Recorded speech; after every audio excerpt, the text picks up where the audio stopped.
A strong magnitude 4.8 earthquake occurred in the North Pacific Ocean, 428 kilometers, 266 miles from Ecuador, in the early morning of Friday, April 25, 2025 at 1:36 a.m. local time, GMT-6.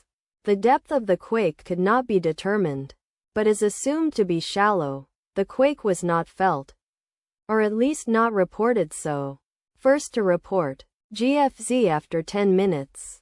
The earthquake occurred 3 weeks after a magnitude 4.8 earthquake had hit on Friday, April 4, 2025, at 3:31 a.m.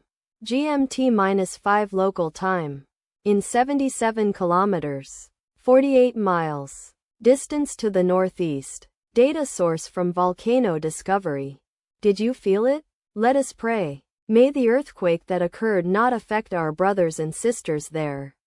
And may the earthquake not happen again. Amen.